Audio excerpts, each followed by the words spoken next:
பார்க்கவர் கனகாங்கி. இந்த தம்பதிக்கு பிறந்தவர் திருமழிசை ஆழ்வார். அவருடைய சீடன் கணிகண்ணன்.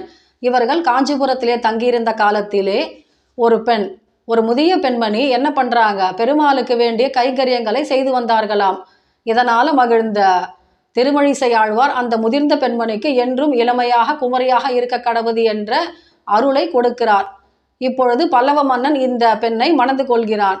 வருடங்கள் கழிந்தன. இப்போ ராஜா கேட்கிறார், என்றும் இளமையாக இருக்கிறார், இதன் ரகசியம் என்ன அப்படின்னு கேட்கும் பொழுது அந்த பெண்மணி சொல்றாங்களாம், திருமழிசை ஆழ்வார் கொடுத்த பரிசு இது அப்படின்னு. அப்போ திருமழிசை ஆழ்வாருடைய சீடனை கூப்பிட்டு கேட்கிறாராம் பல்லவராஜா, எனக்கும் அம்மாதிரி ஒரு வரம் கொடுக்க சொல்லுங்கள் உன்னுடைய குருவை அப்படின்னு கேட்கும் பொழுது அது முடியாது என்று சொல்லிவிடுகின்றான் கணிகண்ணன்.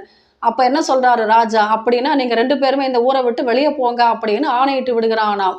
அப்ப இதை கேள்விப்பட்ட திருமழிசை ஆழ்வார் என்ன பண்றாரு, இவங்க 2 பேரும் போனா பரவாயில்லை, ஆனா பெருமாளையும் அல்லவா வர சொல்கிறார், என்னன்னு சொல்றாரு பாருங்க.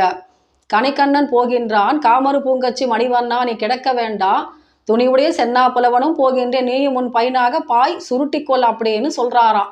நீயும் உன்னுடைய பாயை சுருட்டி கொண்டு என்னுடன் வந்து விடு அப்படின்னு சொல்லும் பொழுது பெருமாளும் வந்து விடுகிறாராம். பெருமாள் வந்து விட்டால் மகாலட்சுமி தங்குவாளாம், அவளும் அந்த நாட்டை விட்டு வெளியே போய் விடுகின்றாளாம். அதனால அந்த நாட்டிலே இருள் சூழ்ந்ததாம்.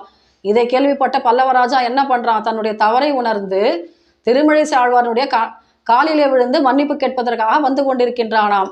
அப்பொழுது இந்த 2 பேரும் தங்கினாங்க இல்லையா, திருமழிசை ஆழ்வாரும் கணிகண்ணனும், அந்த இடம் ஓர் இருக்கை என்று அழைக்கப்படுகின்றது. அது மருவி இப்பொழுது ஓரிக்கை என்றாகி விட்டது.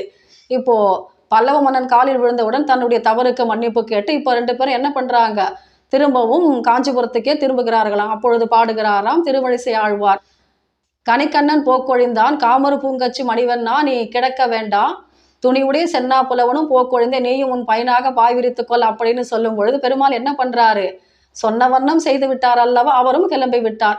அதனால பெருமாளுக்கு சொன்ன வண்ணம் செய்த பெருமாள் என்ற பெயர் ஏற்பட்டது.